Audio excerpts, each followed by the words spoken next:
¿Cuáles son las cosas que más preocupan a las jóvenes y los jóvenes europeos sobre su futuro? Temas como la vivienda, el coste de la vida, las oportunidades del mercado laboral generan ansiedad en toda la población.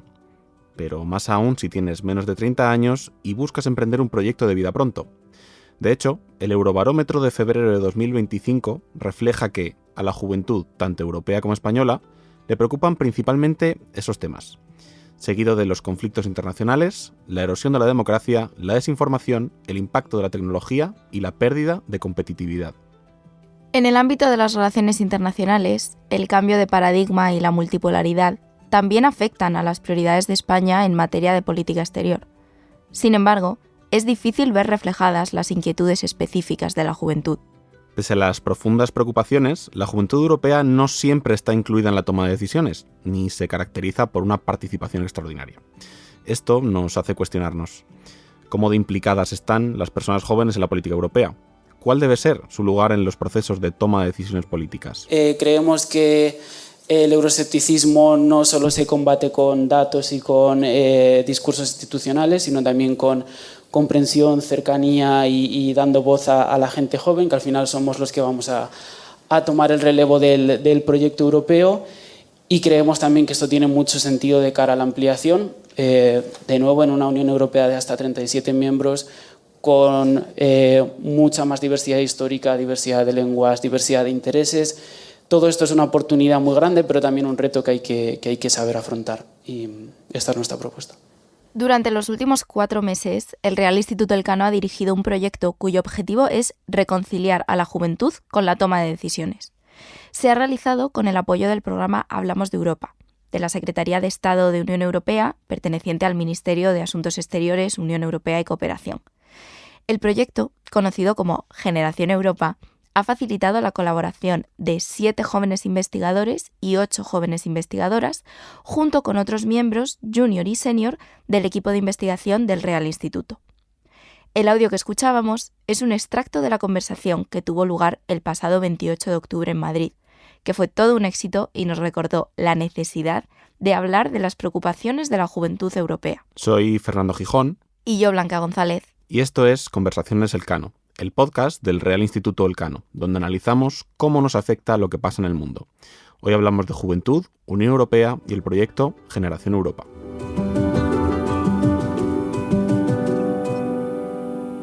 Conversaciones Elcano, temporada 6, episodio 3. La juventud en la política exterior europea. Generación Europa. En las elecciones europeas de 2024 votaron el 52% de los ciudadanos de la Unión Europea, pero entre los menores de 25 años la cifra cayó al 36%, una diferencia de 16 puntos.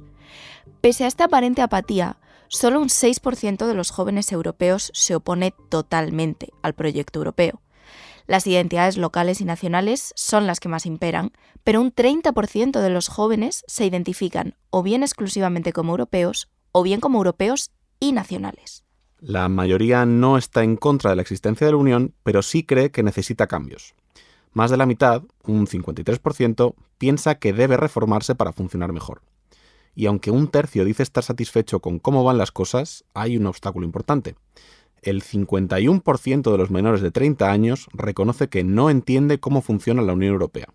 Y claro está, si no se entiende, participar resulta mucho más complicado y menos interesante. Para sentirse más incluidos e interesados en la política, los jóvenes creen que es necesario que los responsables públicos presten más atención a los problemas que afectan directamente a la juventud.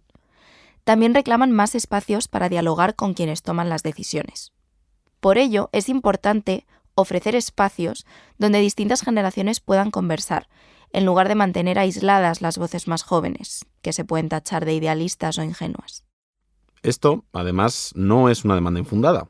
Tras las elecciones europeas de 2024, la edad media de las y los eurodiputados elegidos es de 50 años, mientras que la media de edad en Europa es de 44,5.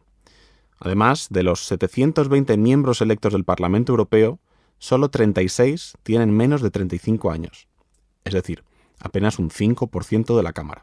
Esta brecha en las cifras aumenta la distancia de la juventud hacia las instituciones. El pasado 28 de octubre se presentó el informe Generación Europa, Propuestas para el futuro de la Unión. El informe es fruto de una colaboración de 3 meses donde los participantes, todos ellos de entre 18 y 30 años, se organizaron en 6 áreas temáticas para debatir los principales desafíos de política exterior a los que se enfrenta la Unión Europea. Los temas fueron democracia e instituciones, energía y clima, relaciones transatlánticas, seguridad y defensa, tecnología y relaciones con la vecindad. Fue un ejercicio de colaboración entre jóvenes, investigadores e investigadoras junior del Real Instituto Elcano e investigadores principales. El proyecto busca fomentar el diálogo entre generaciones, dar visibilidad a las ideas de la juventud europea y aportar al debate público para mejorar la formulación de políticas. Generación Europa es un primer paso para crear un espacio de encuentro entre personas jóvenes de la sociedad civil e instituciones. La Unión tiene retos que afrontar y este proyecto quiere asegurar que las voces de la juventud formen parte de la construcción de la Europa de mañana. Para hablar de los desafíos que enfrenta la juventud europea y su participación en la política, hoy hablamos con Paula Oliver. Paula es ayudante de investigación del Real Instituto Elcano de Política Europea y además ha ideado y coordinado el proyecto Generación Europa estos últimos meses. Bienvenida. Muchísimas gracias por la invitación.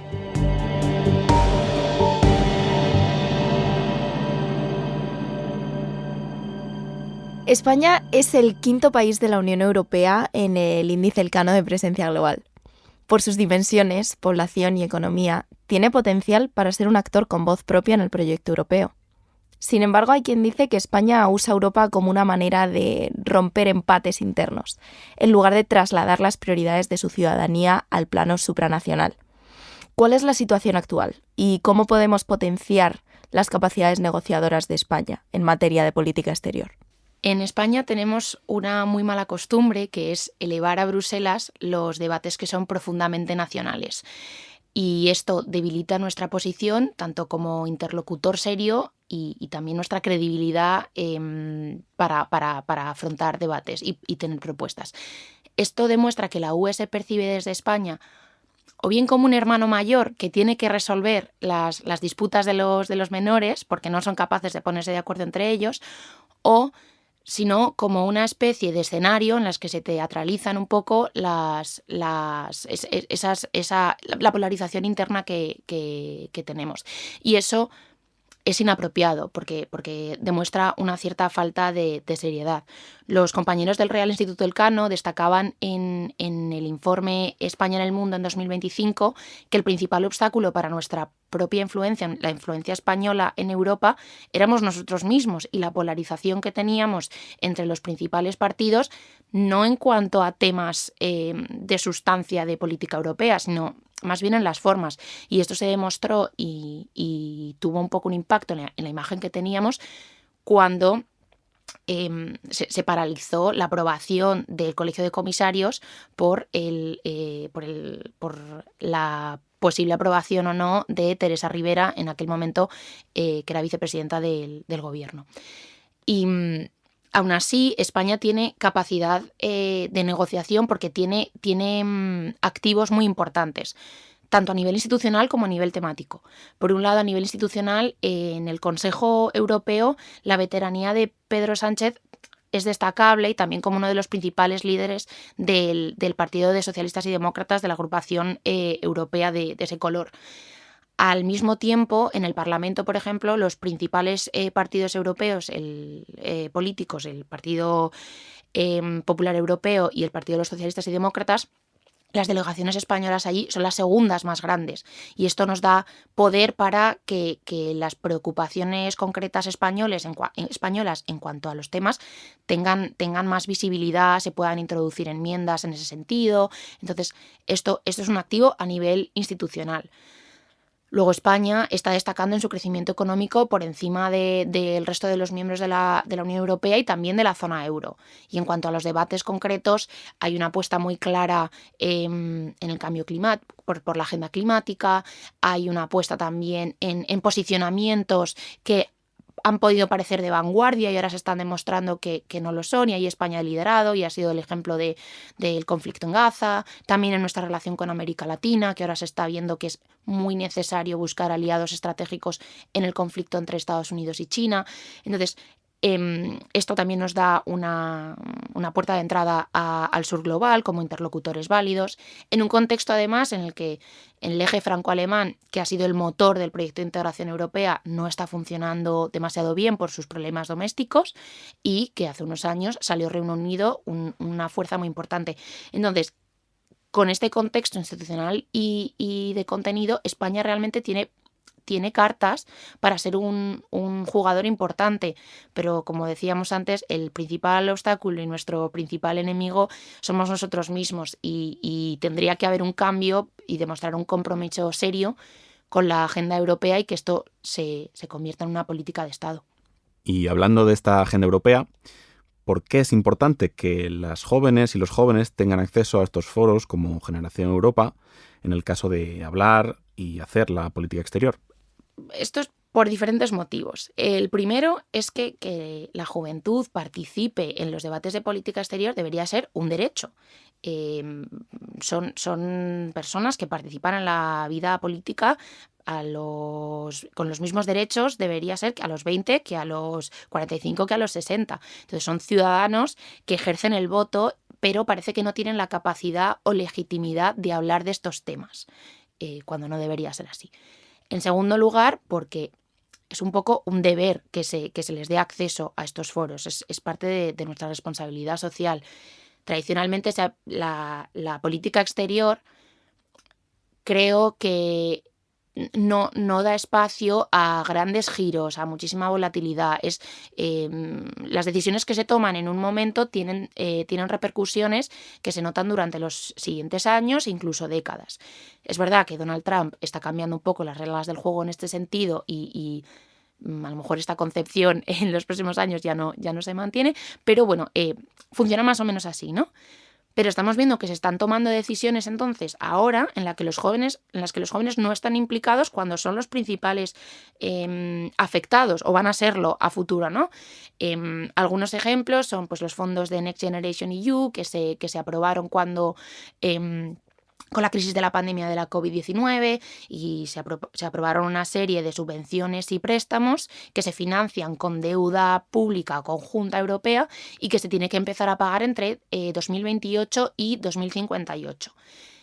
Aquí una persona que en 2020 tuviese 18 años y que apenas acaba de empezar a votar va a tener que terminar de pagar esa deuda y asumirla pues durante su vida laboral a los 56 años. Y lo mismo ocurre con programas que estamos viendo ahora mismo, como Rearm Europe, que pretende invertir en la defensa europea y estimularla, y este programa también tiene préstamos asociados a financiar con deuda europea.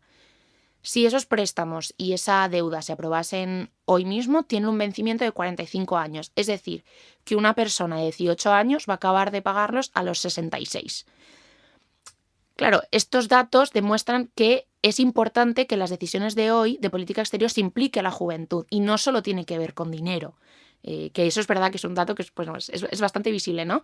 Pero se están debatiendo los objetivos de reducción de emisiones a 2040. Esto cambia el modelo económico, los trabajos del futuro, cómo van a ser nuestras sociedades. Los jóvenes deberían estar implicados.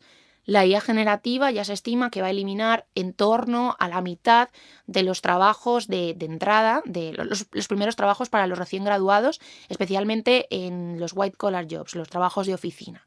Desde luego tiene un impacto en los jóvenes. Deberíamos incluirles en estas decisiones. Y no es que solo es un derecho y un deber, sino que es también un seguro de vida en política europea. Se necesita que los jóvenes participen y apoyen las decisiones para sostener el concepto de la Unión Europea como proyecto político.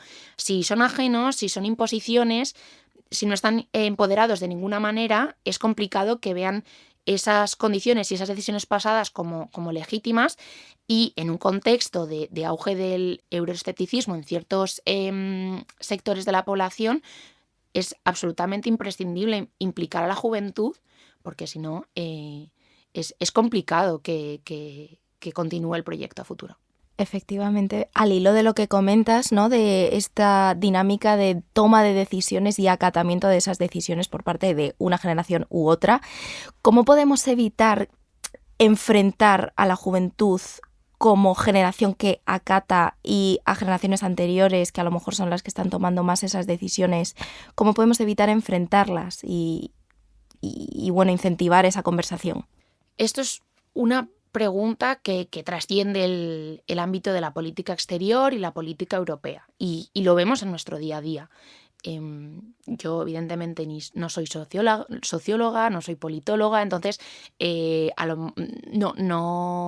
no tengo una visión basada en los mismos datos que pueden tener personas con estas experiencias. Pero mi experiencia personal y profesional me dice que mucho tiene que ver con la empatía y con la escucha entre generaciones.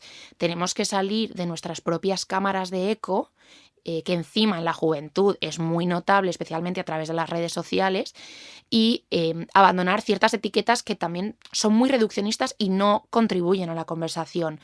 El decir que la juventud de hoy en día es una generación de cristal o que no quieren trabajar, o al mismo tiempo que los boomers son los culpables de todos los problemas sociales que afectan principalmente a la juventud, es un debate que es un poco estéril y que es probable que no nos lleve a ningún sitio. Los temas y los problemas normalmente son más complejos que simplemente señalar a un grupo, especialmente a un grupo de edad. Y la desigualdad de circunstancias dentro de una misma generación también está ahí, ¿no? Esa desigualdad además puede ser muy amplia y no se puede olvidar. Entonces, de nuevo, estas afirmaciones yo creo que no son muy fructíferas para lo que queremos conseguir, que realmente es más cohesión social a través de una conversación intergeneracional que puede ser clave para conseguir la legitimidad de las decisiones que decíamos. En cualquier caso, de nuevo, yo creo que para mí es muy importante la conversación y el intercambio con argumentos y con evidencia. Y aquí es verdad que la generación joven está hasta cierto punto en desventaja, porque generalmente no tiene acceso a espacios relevantes de reflexión política o que no están en los márgenes, ¿no? Se permite o se acepta que los jóvenes lideren manifestaciones y movimientos sociales de cierto tipo, pero por algún motivo son extraños en una mesa argumentando.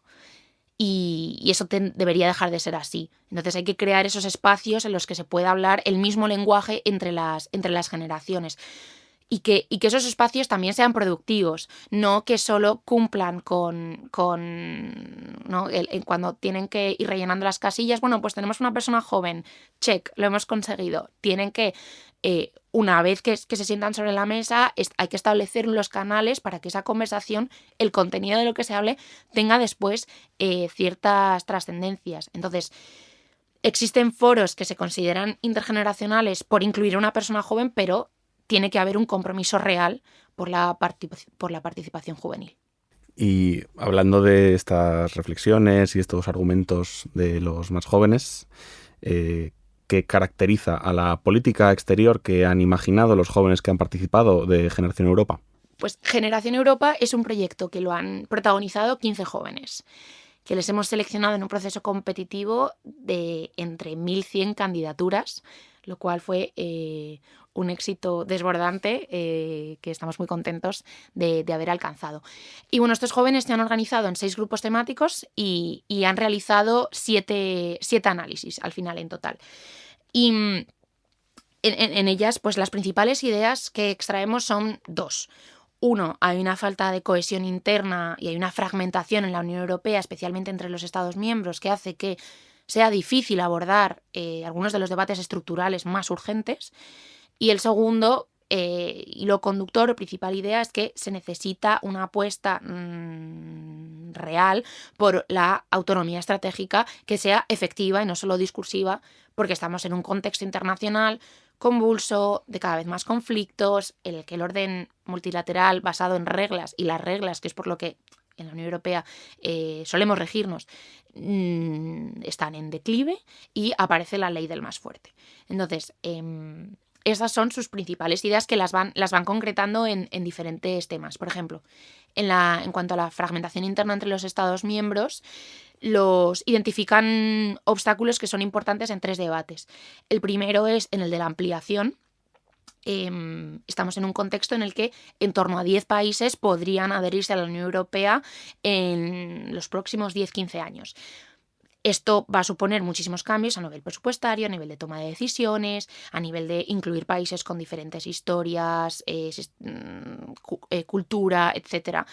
Y para que esto funcione y para que seamos capaces de llevar a cabo las reformas para que la ampliación funcione, nuestros jóvenes lo que proponían era fomentar un mayor sentimiento de pertenencia europea y cultivar este sentimiento desde edades tempranas.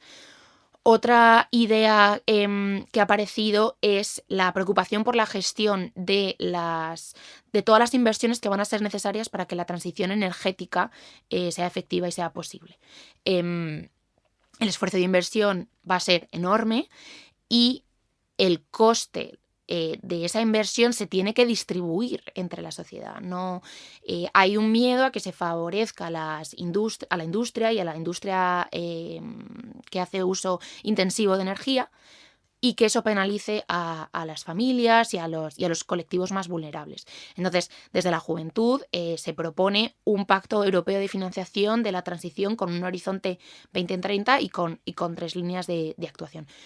Y en el cambio climático también nuestros jóvenes proponían abordarlo desde otro enfoque, por ejemplo desde el sector agroalimentario, reflexionar sobre el papel que puede jugar la biotecnología en este ámbito estratégico que está marcado por la escasez de recursos hídricos, especialmente en nuestro país, por falta de relevo generacional.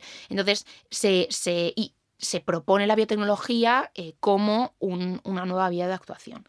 Esto en cuanto a la fragmentación interna. En cuanto a la autonomía estratégica, hay un claro punto de partida entre los jóvenes que han participado en Generación Europa. El primero es que el vínculo transatlántico no es ya tan estrecho como creíamos que lo era, ¿no? El proteccionismo y el mensaje de la Casa Blanca de que Europa se ocupe de su propia seguridad y defensa se van a mantener, venga la administración que venga después de Donald Trump.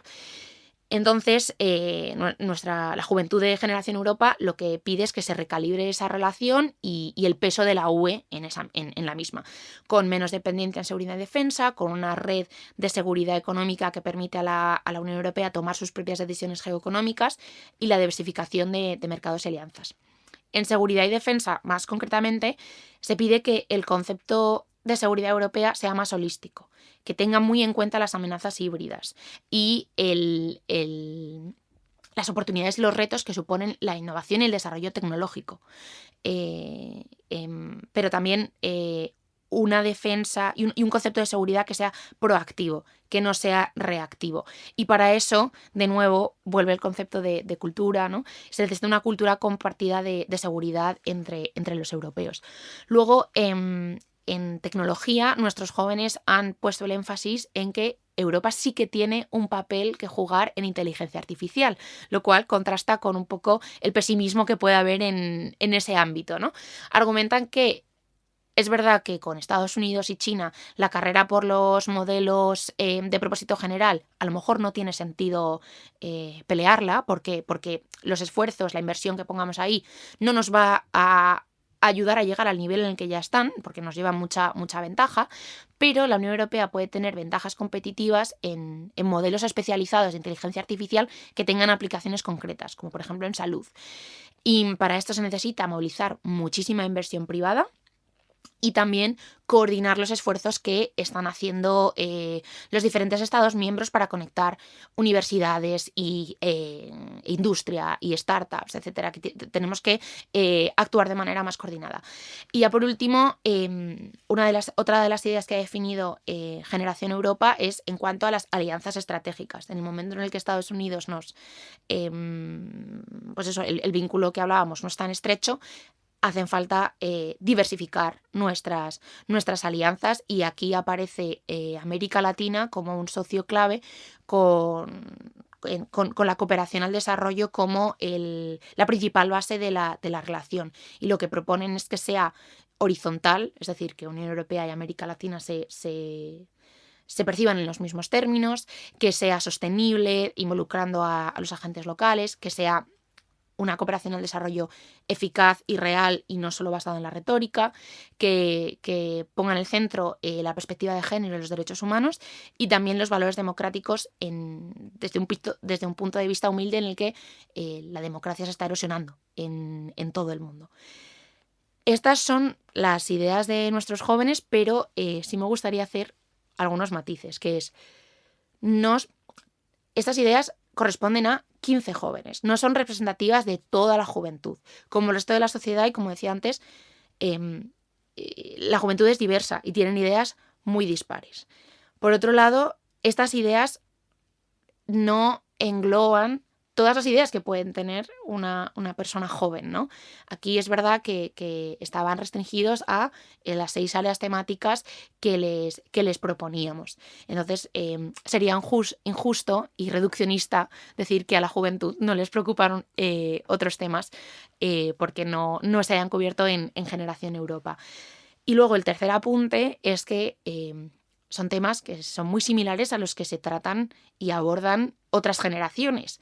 Lo interesante aquí para nosotros es demostrar que la juventud tiene la capacidad y la solvencia para intervenir en esos debates también. La verdad es que se trata de un proyecto con muchísimas vertientes y muy rico en contenido y el proceso que ha sido todo ello, ¿no? Entonces, bueno, también te queríamos preguntar un poquito por lo que es Generación Europa en sí mismo, qué continuidad le veis, qué lecciones habéis extraído para futuras ediciones. Bueno, cuéntanos un poquito. Pues ahora mismo estamos explorando vías para la continuidad.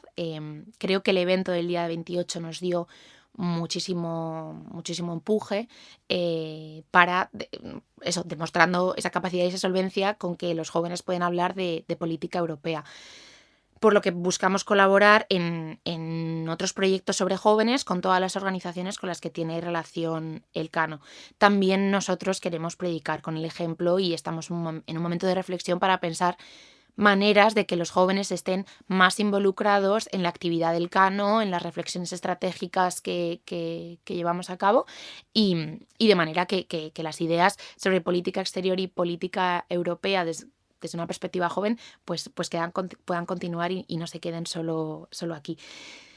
En lecciones aprendidas creo que hemos visto que hay una necesidad muy clara, hay un nicho al que no se estaba dando servicio en España, que es atender a ese público joven y el Cano ahí tiene una oportunidad que es, al ser una institución que tiene muchísimo conocimiento, con investigadores con experiencia en muchísimos temas, con reconocimiento y relaciones con otras instituciones, nos permite actuar como un puente intergeneracional que creemos que puede hacer falta. Y el éxito, por así decir, del proyecto y la buena acogida que ha tenido, creo que nos confirma eso. Y para mí, creo que la lección más importante y que era el objetivo último que perseguíamos y bueno, es lo que os comentaba antes, lo hemos sacado tanto del proyecto en general como de la elaboración del documento y de las reuniones que hemos tenido. Es que se demuestre que los jóvenes no tienen que hablar solo de jóvenes y de juventud. Pueden y deben hablar de absolutamente todo. Bueno, Paula, pues muchísimas gracias por venir a hablar con nosotros de juventud y de Generación Europa. Les recordamos a todos nuestros oyentes que el informe Generación Europa, propuestas para el futuro de la Unión, ya está disponible en la web del Real Instituto del Cano. Y de nuevo agradecer que hayas venido a hablar con nosotros. Muchísimas gracias a vosotros. Gracias Paula. Conversaciones del Cano es un podcast presentado por Blanca González y Fernando Gijón, pero detrás hay todo un equipo que lo hace posible. Marta Corral e Ivanosca López Valerio se encargan de la distribución digital. Pablo Colomer, Sara Mejía, Aurea Moltó y María Solanas asesoran con la producción y diseño de episodios. La edición, producción e identidad sonora corren a cargo de Toña Medina y Ángeles Oliva, y la grabación a cargo de Íñigo Guerrero, de Blueberry Studios. En la sección de entrevistas contamos con el equipo de investigación del Real Instituto Elcano. Puedes seguir Conversaciones Elcano en las principales plataformas de podcast. Estamos en Spotify, Apple Podcasts, iVoox o YouTube, entre otras. Si quieres conocer los temas que tratamos aquí con mayor profundidad y estar al día de todas nuestras actividades, visítanos en la web del Real Instituto Elcano, realinstitutoelcano.org, o síguenos por Twitter o Blue Sky en @rielcano. Y si no quieres perderte ninguno de nuestros episodios, suscríbete a nuestro podcast.